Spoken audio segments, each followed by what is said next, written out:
So we'll go ahead and get started. So we want to welcome you to the Spring 2025 webinar series hosted by the Social Presence Literacy Lab and the Center for Innovation and Research and Teaching at Grand Canyon University. So this series is really designed to explore the evolving landscape of education, where we're focusing on how social presence can strengthen human connection in an AI-driven world. So if you were able to attend our February webinar, awesome. But I just want to remind you that you can watch the pre-recorded webinar from January, Social Presence in the Age of AI, Strengthening Human Connection. So that session was the foundation for our discussion, where we were exploring some of the key theories and practical strategies for balancing AI with human connection and online education. You can access that video right there using the QR code. And again, if you missed our February webinar, it was recorded. So please use that QR code to watch the recorded webinar. All right, so let's take a look at what we'll be covering today. First, we'll do a little welcome and introduction. We'll start by introducing ourselves, setting the stage for today's webinar. We'll talk about what is social presence. So we'll provide just a brief refresher on social presence and the work being done in the Social Presence Literacy Lab. We covered quite a bit of that in January and February, so we won't spend too much time there. We want to respect your time, but then we'll be going into choosing your fighter. So we'll be looking at a fun way to explore the human element in education and how we compare to AI. Then we'll do a little quick activity and take a look at our empathy bridge. So you're going to participate in a quick reflective activity, help us think about the role of empathy in learning. Then we'll move into empathy challenges in AI learning, where we'll discuss some of the barriers to fostering empathy in digital spaces. Then we'll look at social presence and empathy, where we'll explore the direct connection between social presence and cultivating authentic empathy in online learning. And then finally, we hope to provide you with a practical framework for cultivating empathy. We'll wrap it up with some actionable strategies you can implement to enhance empathy in your own teaching practices. So with that, let's get started. So we'll do a quick introduction. I'll introduce myself first, and I'll allow Elizabeth and Jacob to come on the mic and introduce themselves. So my name is Thomas Dyer. I'm the director of the Social Presence Literacy Lab. I'm also a full professor at Grand Canyon University in the Department of Online Teaching and Learning within the College of Humanities and Social Sciences. I've been with Grand Canyon University for just about 17 years. And most of my research revolves around social presence, obviously, and technology integration. And I'll throw it over to Elizabeth and Jacob. Hi, everyone. My name is Elizabeth Larson. I am an associate professor here with the College of Humanities and Social Sciences at Grand Canyon University. I've been on the social presence journey for several years now. I think it's such an important part of the digital classroom. Not only does it kind of help enhance the student-instructor relationship, but ultimately it really helps the student with their academic self-concept, with their student success. Some of my research passions are, like Tommy had said, social presence, integrating technology into the classroom. I'm going to be monitoring the chat, so please feel free to post or the Q&A session, so please feel free to post any questions that you have there because I will be answering them. And my name is Jacob Barros. I've been here at GCU for just a little over 14 years, and I've been working alongside Tom and Elizabeth, working with social presence. I'm so honored to get an opportunity to work alongside them in the social presence literacy lab, exploring social presence, how we can increase student engagement, student motivation, and also instructor engagement and motivation, because I think that's also a big part of what social presence brings to the table for us as well. All right, thanks, Elizabeth and Jacob. So what is social presence? Sometimes that term can be one of those things we call an education buzzword, right? A lot of us hear about social presence or the COI framework, the community of inquiry, so that uh, teacher presence, cognitive presence, and social presence, which really led to my research and my dissertation was, you know, do we really understand as faculty what social presence is? And if we do, are we actually implementing it in our classroom to the best of our abilities? So social presence is about making ourselves real in these digital spaces, being seen, heard, felt in online learning. It's the difference between a course that feels like a list of assignments, one that feels maybe impersonal or disconnected, to a space that feels engaging, personal, and interactive. So it's not just about interaction, it's about connection.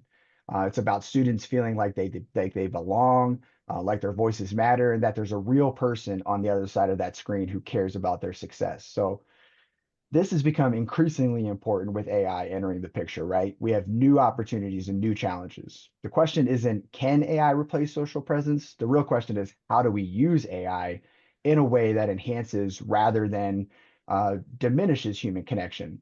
And that's what today's discussion is really about.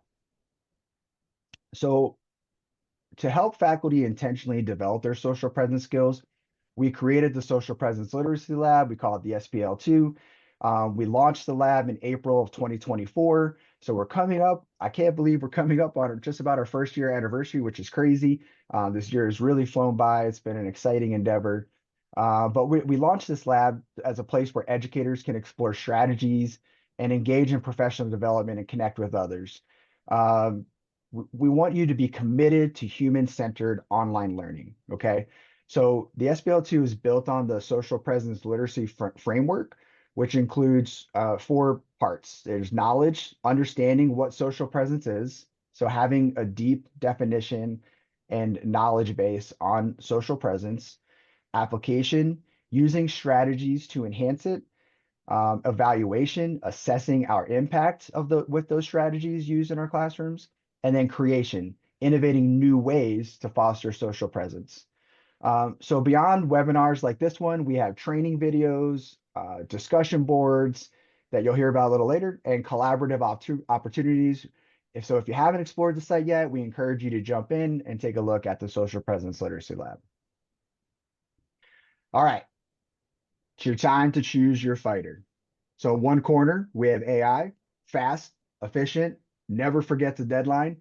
It can generate responses, summarize discussions, automate feedback in seconds. And in the other corner, we have the empathetic professor, the human powerhouse of intuition, humor, and emotional intelligence.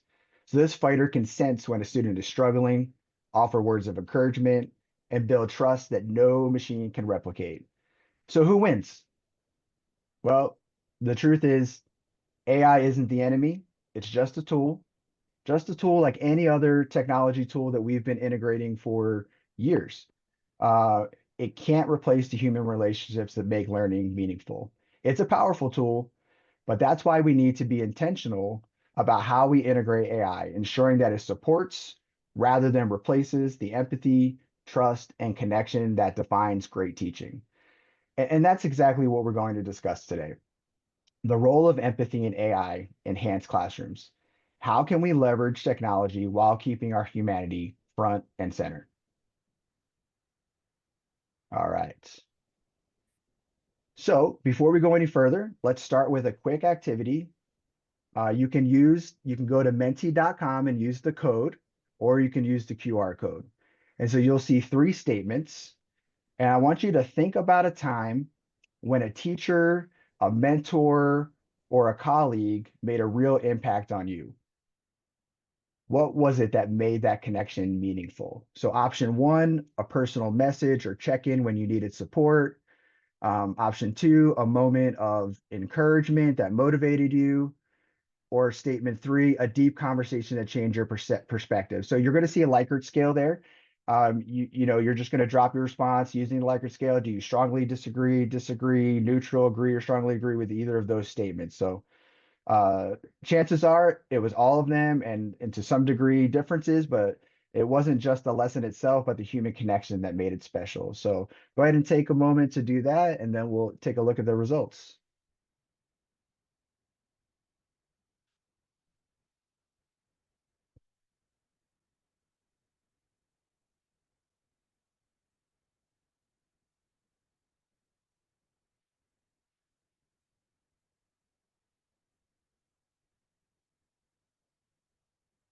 All right. So let's see what we have here. Hopefully it loads up. Awesome. So it looks like a moment of encouragement to motivate you is ahead just a hair. But there's a lot that are at least a four, a deep conversation and change your perspective. Awesome. That strongly agree for each of these. So yeah, I just want to thank you all for sharing your experiences. As we look at these responses, we notice a common theme, right? What what made these moments meaningful wasn't just the information being shared, but the human connection behind it. Whether it was a personal message, a moment of encouragement, or a deep conversation, these interactions resonated with you because they made you feel seen, valued, and supported. This is the essence of social presence. It's not about what we teach. It's not only about what we teach, but how we show up for our students in the ways that build trust, motivation, and a sense of belonging. The same way that these moments stood out to you, our students remember the moments when we recognize their struggles, acknowledge their successes, and create space for real connection in our classrooms. So as we move forward in this session, keep that in mind. How can we intentionally create these kinds of moments for our students, especially in an online environment where physical presence is absent, but human presence is still very much needed? In this educational landscape increasingly shaped by AI, it's more important than ever to ensure that technology enhances rather than replaces authentic human connection. AI can definitely streamline tasks and personalize learning experiences, but it should not and cannot replicate that warmth and empathy and mentorship that define meaningful student-teacher relationships. So as we explore strategies today, let's consider how we integrate AI thoughtfully while keeping social presence at the heart of our teaching. So I want to share a quote with you. It's a very long quote, but this is a quote by Stratford Caldecott. He was a British Catholic scholar, author, and educator known for his work on theology, philosophy, and the purpose of education. I'm going to be honest with you, this was a last minute add to the webinar today, and I just found that it really worked well. He believed that true education goes beyond the mere transfer of knowledge or skills, that it's about forming individuals who are fully human, capable of deep thought, moral reasoning, and meaningful relationships. His words resonate deeply in today's educational landscape, especially as we integrate more technology into learning. Caldecott challenges us to rethink education, not as a system designed to produce workers, but as a process that shapes individuals, preparing them not just for careers, but for life itself.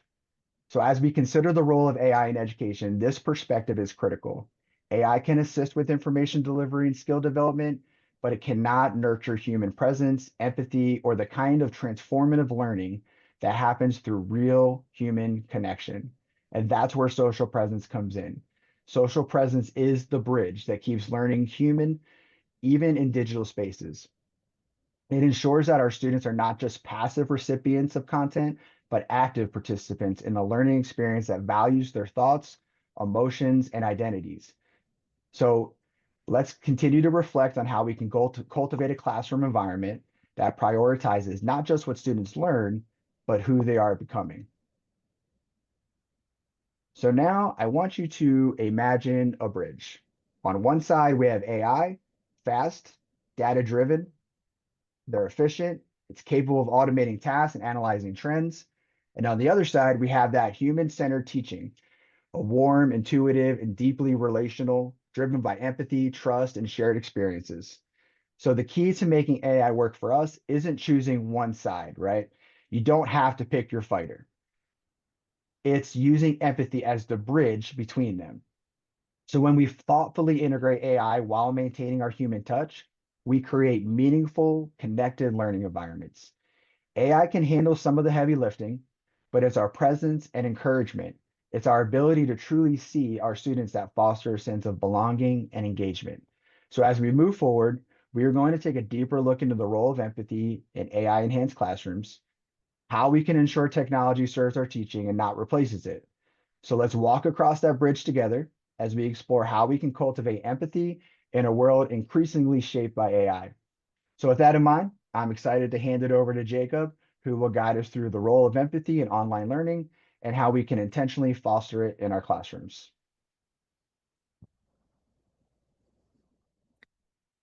Thank you, Tom. AI has revolutionized our classrooms and digital spaces, offering us capabilities I wonder if many of us would have thought possible. I mean, a few years ago, even.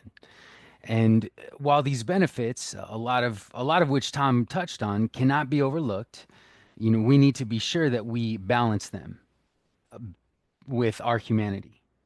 Being able to balance them first requires us, I believe, to look at some of the challenges that exist with cultivating empathy in our virtual spaces, especially in our, let's say, AI enhanced reality.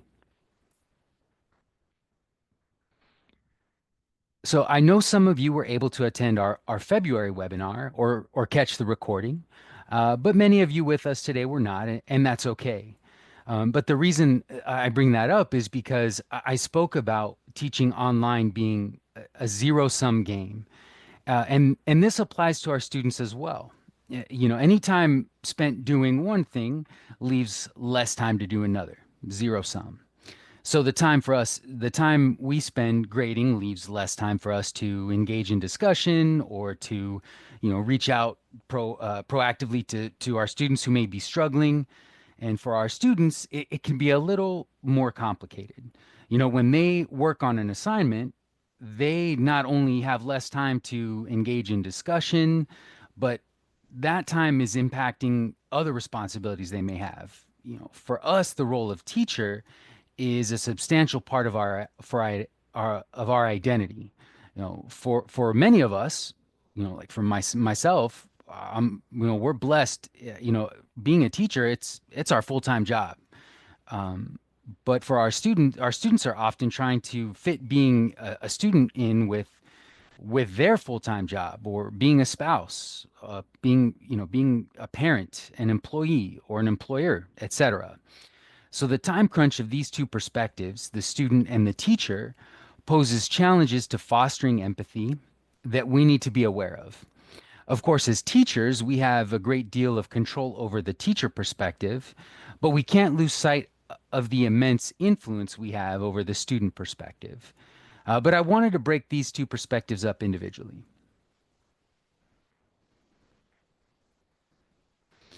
Being aware of challenges that face our students is important because although they impact our students directly, they influence our ability to cultivate empathy within the classroom and the need to do so. So, as with most things, our level of awareness can help us mitigate these challenges. A challenge unique to the student perspective that can impact empathy can be technological barriers. So, for example, technical difficulties students face, such as poor internet connections, computer issues, or unfamiliarity with online platforms, can create frustration and hinder meaningful interactions. So that, like as Tom touched on, those meaningful interactions that are so important. So, if not checked and we're not cognizant of this technical barrier can then become an empathy barrier. There's also the distance created by anonymity. That is another student related challenge that we need to be aware of as it relates to empathy, because the perceived anonymity of online environments can sometimes lead to a decrease or an increase, but I would say most often a decrease in social inhibitions. So we might see students more likely to engage in impersonal or abrupt or even hostile interactions with fellow students or even us, as they do not feel the same level of accountability, resulting in less empathetic communication that we must be aware of and deal with, creating the need for intervention. I'm sure we've seen, students, reacting to others in ways that we probably would imagine they wouldn't do so if they were in a physical classroom, or we may see or receive a message from a student, a personal message that doesn't have perhaps a level of respect that we would deem appropriate, not even necessarily from teacher to student, but even just from person to person, which creates a challenge, when we're trying to cultivate and foster empathy. So we might also see student isolation and disconnection as another challenge. Online learning, particularly when it's heavily enhanced by various AI or ed tech tools, can be a lonely place for some students that we need to be aware of. So we might see this make things difficult for students to build a sense of community and feel connected to their peers and us. All important building blocks, that sense of community, that sense of connection, those are all important building blocks of empathy. We must also be aware of the time constraints and the increased workload of our student population. Our online students, they face increased workloads as they work to integrate school with their existing responsibilities and roles. Making time for empathetic support is necessary, but can sometimes be challenging. And we must be cognizant of the amount of material that we include in our classes. We need to think because we can, should we? Especially with the opportunities that AI gives us to create this new and amazing content. How are we overloading? Are we overloading our classroom? Each of these obstacles students face can present themselves as barriers to us as we seek to cultivate empathy in our classes. And we need to begin to identify them so we can begin to work through them.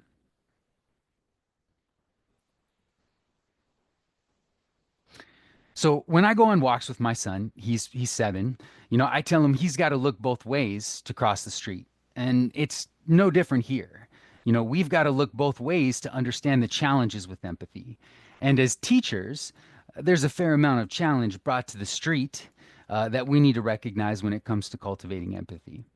So I believe the first here is recognizing the absence of physical presence. And so, for me, when I began my, we'll call it this, my social presence journey, and I began working with Tom and Elizabeth, it was addressing this very idea of physical proximity.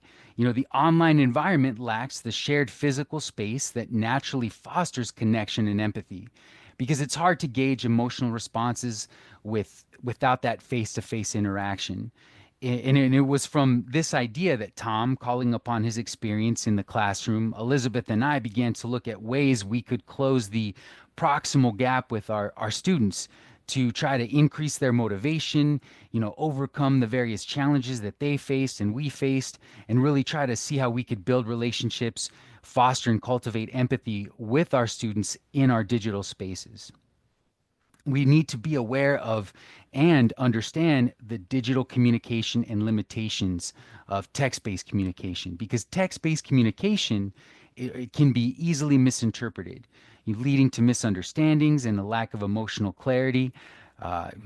Subtle emotional cues are often lost in translation, and taking time to consider how we can be sure that we are showing up for our students, even when we are trying to get through, let's say those administrative tasks quickly or address their concerns efficiently.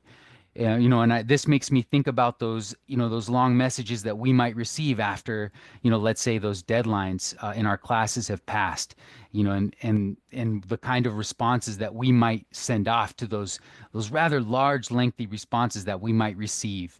And that we try to parse through, and sometimes if we have a lot on our plate that we're trying to go through quickly, how are we cultivating empathy, and what kind of challenges does that pose to the empathy that we're trying to foster? Maintaining engagement and active participation.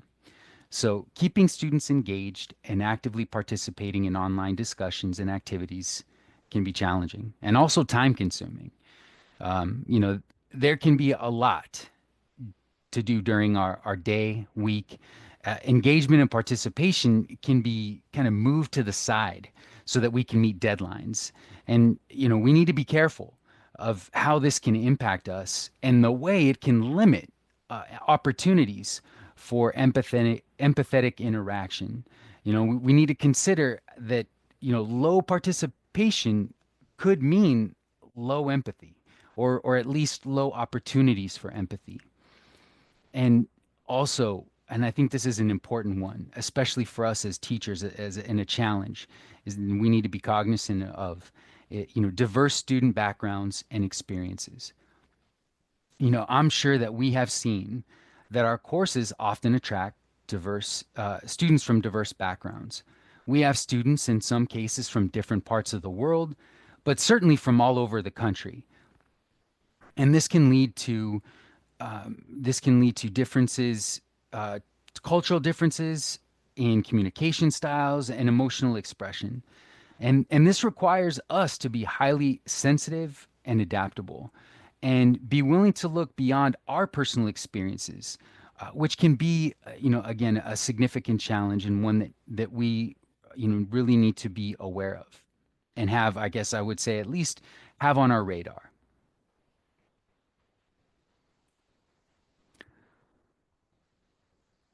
And finally, as a challenge to empathy, AI as that double-edged sword. So, we're Tom touched on this. I'm touching on it here, and we're gonna bring it up. I'm going to bring it up. A little spoiler alert. I'm going to bring this up later on in our discussion, but I I mean it's important. AI is an incredible tool when used to amplify our own gifts and skills. But like any tool, it must be used correctly.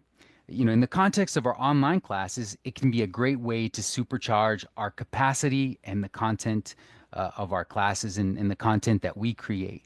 But we must be careful when we're implementing AI because it can diminish our empathy. Consider some of the following. The automation of communication. AI powered communication and automation response systems can really help us handle routine student questions, which reduces the need for direct instructor interaction. However, if we rely too heavily on it, we can strip away the personal touch and emotional nuance that our human communication provides and that our students need. The personalized learning experience versus human connection. So we know that AI can tailor learning experiences to individual student needs, but AI can lack the ability to recognize and respond to the emotional cues that signal student distress or confusion. And this can lead to a sense of isolation and a lack of the personalized support that students need. So we must be the ones to interpret this information because this is how empathy is cultivated. We need to be aware of diminished instructor to student relationships. So, as AI begins to take on more of our instructional tasks, we have to be aware that that's going to mean we have fewer opportunities to build meaningful relationships with our students. And that's going to tweak the sense of community and support that is ultimately what is really essential to fostering empathy. So we need to be aware of this. And the lack of emotional intelligence within AI.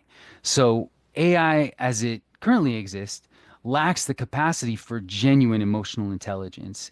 It does not fully understand or respond to the complex emotions that our students experience. So, this limits its ability to create an empathetic learning environment. And we can't forget that the greatest asset for cultivating empathy in our classrooms is us, is you. So, because AI can't replace or duplicate, it can only imitate. So, these are all challenges that we need to be aware of as we begin to move forward.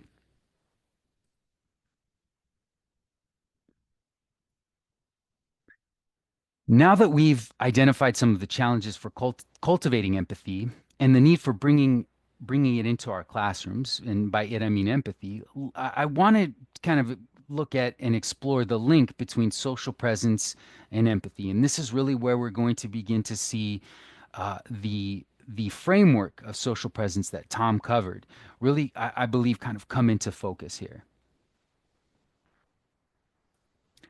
So earlier in the webinar, Tom defined social presence, and if we look closely at the social presence framework, we can see how elements of that framework can really help us cultivate empathy.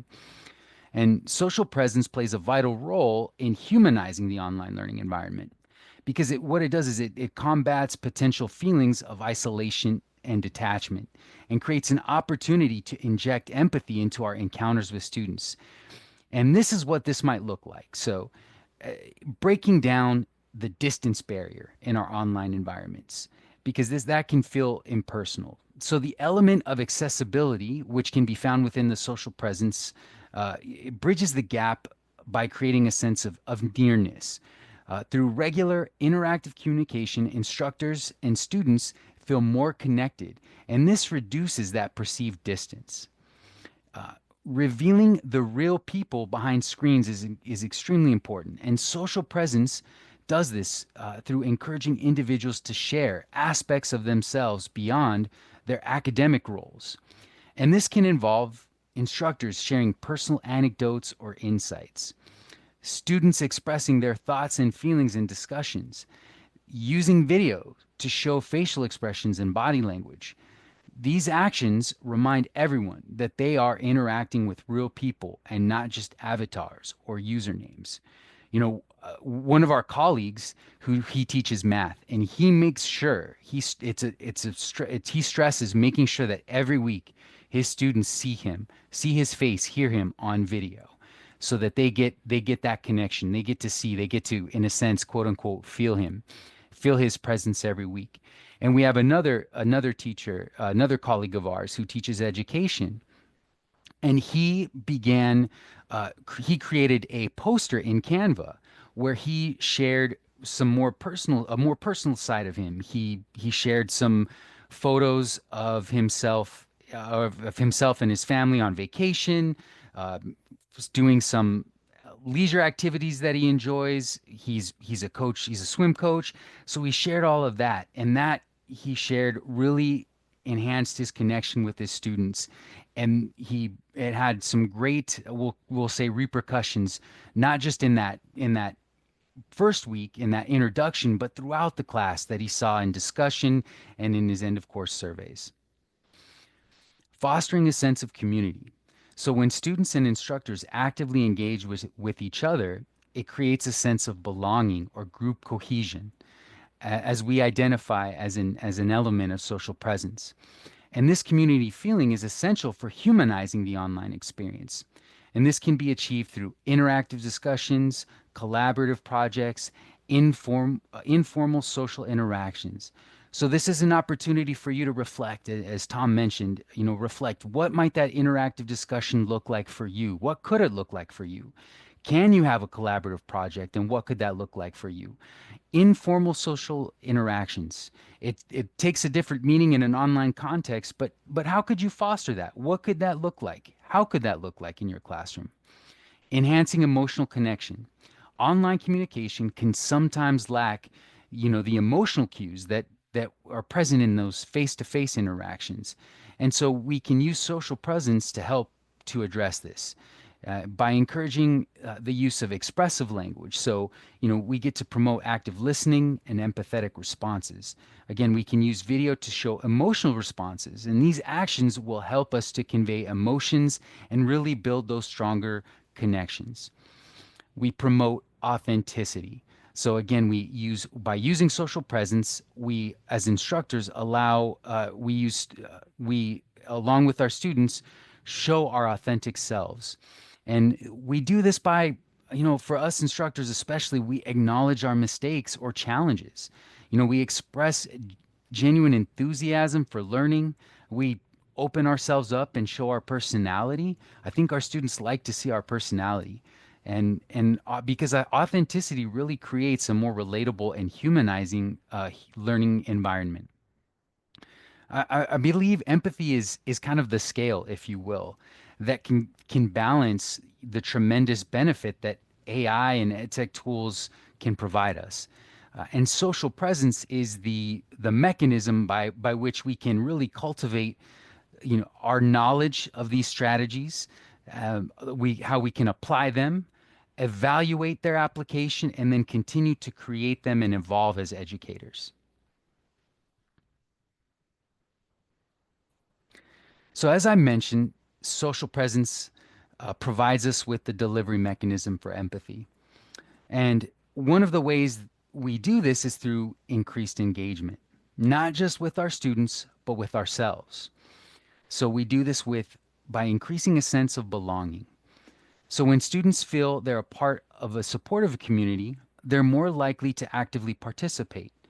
So we can use social presence because that can foster this sense of belonging, which will reduce the feelings of isolation and encourage students to contribute to shared goals and ideas. Once again, that group cohesion, community of inquiry, COI, all right?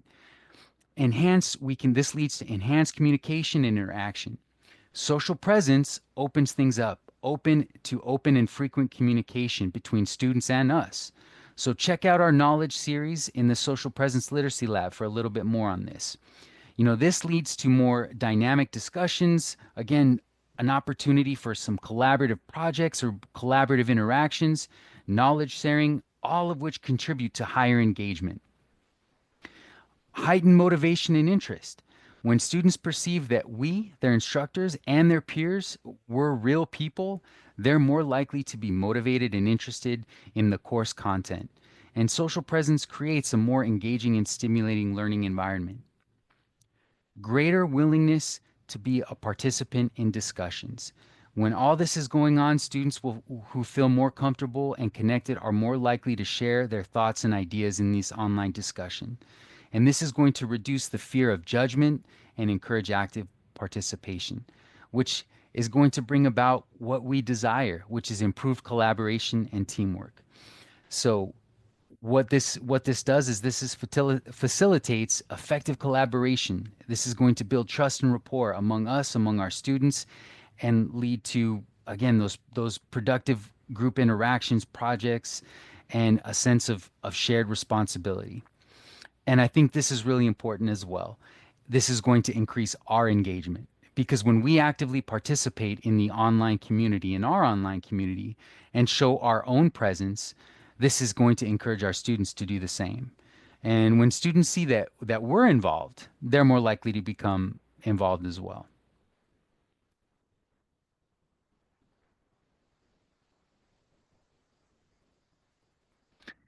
So trust is built on consistency. And when we maintain a predictable presence, like regularly participating in discussions, providing timely feedback, and adhering to established schedules. This makes me think of chronemics. Again, I'll refer you back to to our social presence framework. Our students will feel secure, and this predictability fosters a sense of reliability, which is essential for building that trust. So when students trust their instructor, when they trust us, they are more likely to be open and vulnerable, which I believe, we should consider the prerequisite really for cultivating empathy. So we lay the groundwork by demonstrating genuine care and concern. A rapport is strengthened when we show genuine care for our students' well-being. And this can look like a variety of things, and this can take the form of personalized messages, acknowledging individual achievements, and offering support during challenging times. Because when students perceive that their instructor, that we care about them as individuals, they feel valued and respected. And this positive emotional connection creates the foundation for empathy. Facilitating shared experiences and vulnerability. So, building rapport also involves creating opportunities for shared experiences. And this can be done again through collaboration, group discussions, or even those informal gatherings. Because when students engage in those shared experiences, they develop a sense of camaraderie and mutual understanding. Furthermore, when we are willing to show appropriate levels of vulnerability by admitting when things are difficult or acknowledging our mistakes or even sharing relevant personal experiences, it allows students to also be more vulnerable. This shared vulnerability is what's really going to help foster the empathy and create a sense of connection and shared humanity.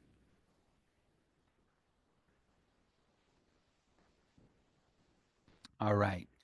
So now we've arrived at the practical framework. So this is where I would really like to hopefully get into kind of some of the actionable ways where we can start to begin to work at applying and incorporating empathy within our classrooms.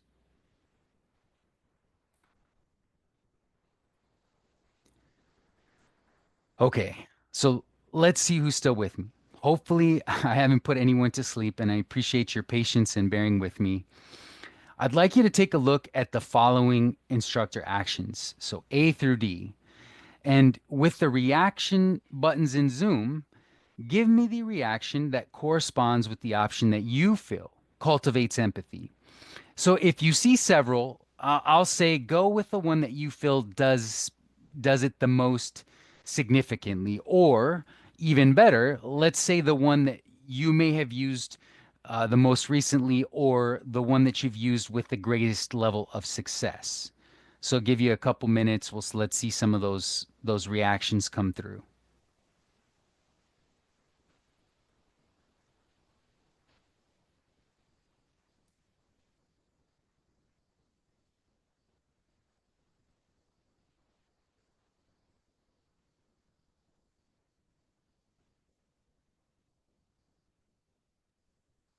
And it looks like the reactions might be disabled in the webinar. So if Ah, you okay. are unable to do that, yeah, go ahead and drop them into the Q&A with the letters as you're already doing. I think that's a great strategy to overcome our webinar deficiencies. So it's just a little different than what we're typically used to. So we apologize. Thank you. Sorry about that, everybody. All right. I'll just go ahead and again, uh, I guess let's imagine that we've got a nice drum roll going as I move into the correct answer. All right, is everybody ready? All right, here we go. All right, I'm sure I fooled nobody, but there is no correct answer. Each of those options, when the intention is right, can cultivate empathy. So, all right, now we can jump into the practical invitation, and that's what I want to focus on, invitation for cultivating empathy. But before I go any further, though, I do feel I need to give some credit here. So these mindsets and invitations to empathy were informed and inspired by the power of boundless compassion, radical kinship, extravagant tenderness, and the idea that we all, in one way or another, belong to each other, and when possible, should be on the lookout for the opportunity to cherish one another. So thank you, Tom, and shout out Father Greg Boyle. So, in our previous webinar on personalizing interactions using AI, we broke personalization down into three phases or stages: plan, support, and create. While we like the idea of three here as well, for empathy, we thought it was better to think in terms of pillars rather than phases. Phases speak to process or strategy, while pillars speak to structure, that everything is built to support, which is what is necessary for culture. So, for us to successfully cultivate empathy in our classrooms, I'd like to invite us to explore the culture within our classrooms.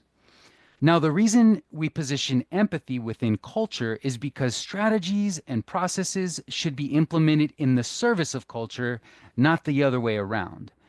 So, if when we create a culture that includes empathy, we can then be sure that all of our strategies and all of our processes serve that culture and give us the opportunity to help students feel secure and included.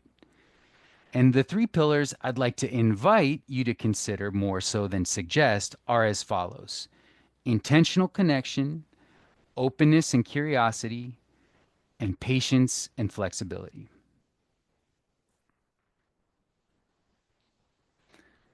Okay. So when I think about intention, I see it as reflecting a particular mindset or approach. And what better way to approach something than with intention, right? And Tom touched on intention. I think I've probably said intention probably no less than 10 times already.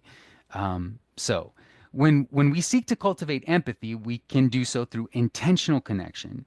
And because this allows us to actively seek ways to bridge the digital gap, bridge again, and create genuine connections with students.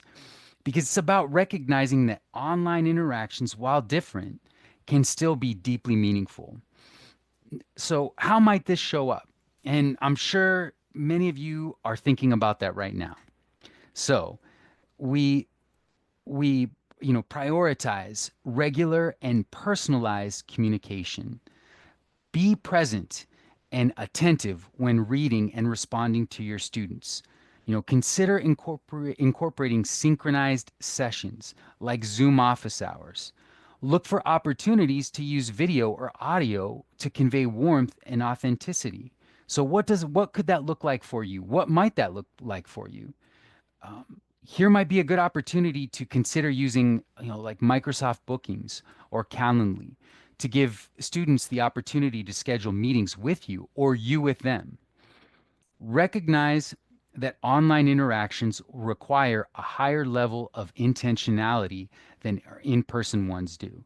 Because again, as we touched on earlier, we don't have the natural opportunity for empathy that face-to-face interactions do. Now, why does this matter? In an online setting, students can easily feel isolated, and this mindset combats that by emphasizing proactive and thoughtful engagement. All right. So being open and curious opens us up and therefore our class for empathy. So being open and curious involves approaching each student with a genuine desire to understanding their unique perspectives and experiences and challenges. It's about being receptive to diverse viewpoints and avoiding assumptions. I I promise I'm the one on this webinar that is the most guilty of assumptions. Now, what does this look like? And how does this show up in application? So, active listening. And yes, we can listen in an online course and ask open-ended questions. Be receptive to feedback and willing to adapt your teaching style. Create a safe space for students to share their thoughts and feelings.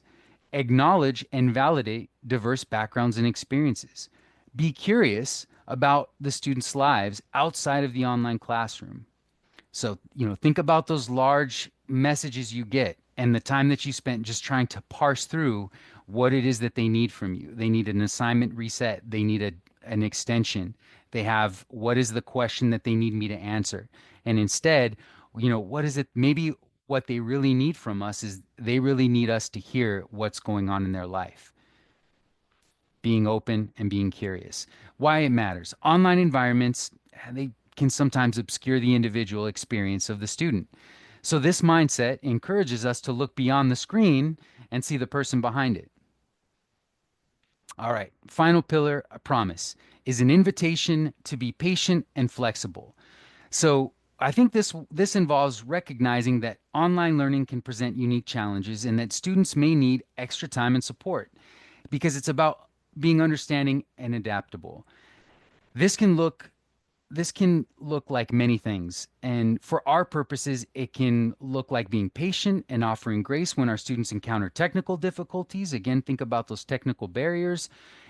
Be open to offering flexible deadlines or accommodations when needed. This one might take a bit more time to wrestle with, but I'd encourage you to consider it.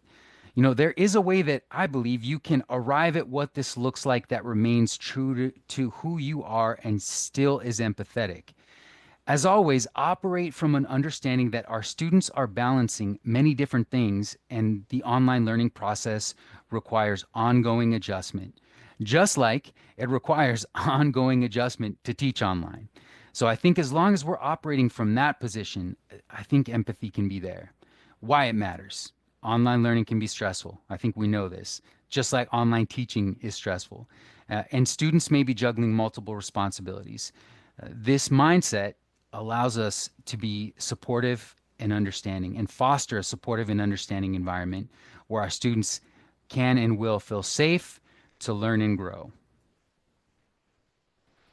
All right, so I just want to bring this full circle and touch on AI. Again, AI is a great tool. It can help amplify our skills and gifts that we have. And with AI, you can leverage your experience and content expertise.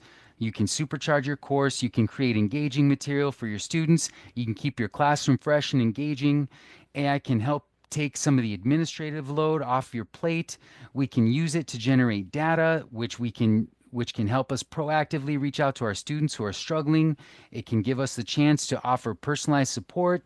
It can help us identify trends, make adjustments to course design, and identify students, maybe even who are being negative and towards others, and help us to identify interventions that need to be made. But the key here is that still AI can't replace us. AI may generate data, but we've got to be the ones that analyze and interpret because we're the ones that need to cultivate, foster, and infuse the empathy. AI might be the one that generates the feedback, generates the information. We're the ones that need to tailor it to our students' personal needs.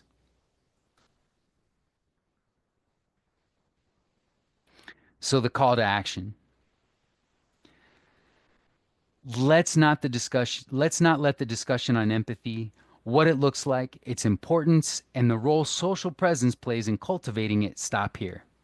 And we'd love to invite you to join us at the Social Presence Literacy Lab, where we have ongoing discussions about all things social presence.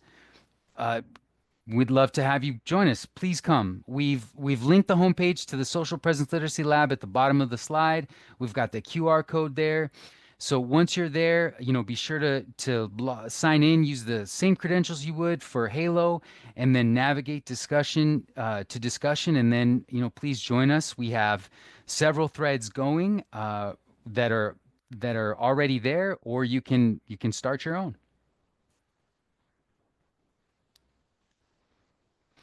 Here's what's still to come in our spring of 2025 series, as well as what is already passed. Although our February webinar has passed, which was AI as a tool for connection, personalizing interactions in online teaching, it is available to catch as a recording on the CERT website. And that webinar explored strategies to enhance personalization with AI while maintaining authentic relationships. This month's webinar will be going up on the CERT webpage as well, should you wish to revisit it, or if you know of someone who would be interested in checking it out, but wasn't able to attend, please encourage them to visit our page and watch it. Next month in April, we'll be capping the live portion of our webinar series with human-centered teaching in an AI-driven world. And we're going to learn frameworks to sustain motivation and engagement while balancing technology with social presence. May, we have decision making for AI integration, a framework for human connection. It's a pre recorded session presenting a practical 5 step framework to ensure AI complements relational teaching dynamics. So, together, these sessions aim to empower educators, to navigate the complexities that exist in modern education while keeping human connection at the forefront. So, on behalf of Tom and behalf of Elizabeth, I just want to say thank you for joining us, and we look forward to our continued journey. Uh, so here is the certificate of attendance. This is the QR code that you can use to record your attendance. We should have the link, I believe, posted in the QA and the chat, if that works a little bit better for you, to help you record the attendance. And yeah, I think I see that Elizabeth has gotten that posted.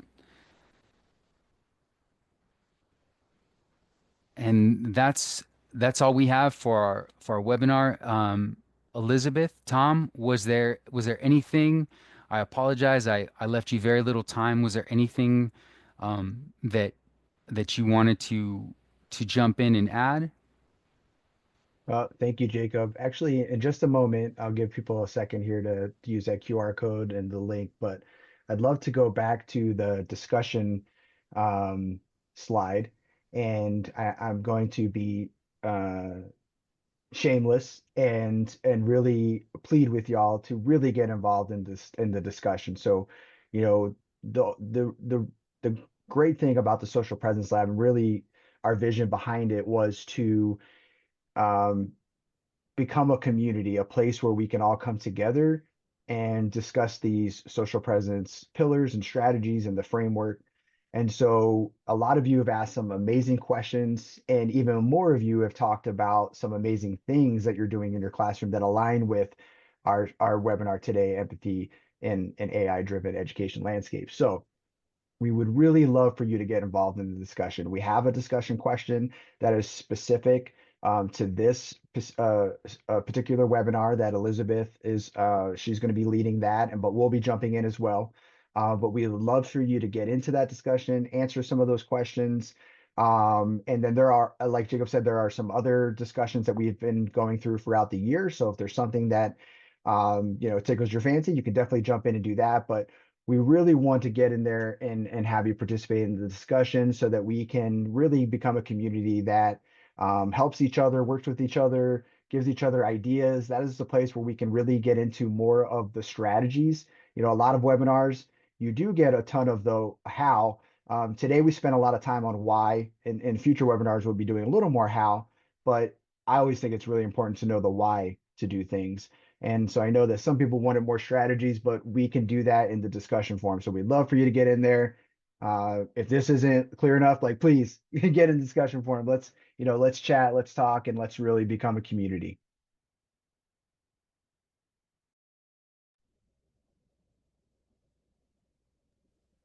And I think, Jake, if you want to just go back to the final slide, just in case somebody didn't get a chance to use that QR code, just make sure you get your certificate. Oh, and I apologize that there's like 35 Morgan McNaughtons in this. I know that some of you had brought that up into the Q&A that you're not Morgan and showing as Morgan. So I guess there was an issue with, Morgan works in our Center for Innovative Teaching and Research, or Research and Teaching, and she sent a link to some of those who had registered to just make sure you're able to attend. And I looks like she sent her unique link, which is why we have like 35 Morgans. So we apologize for that, but we're glad you're here, and even more reason to jump into the discussion so we can get to know who you are by your name.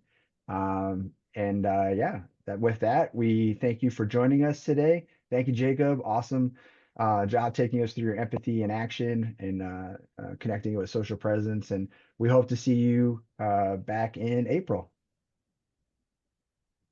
Thanks, everyone.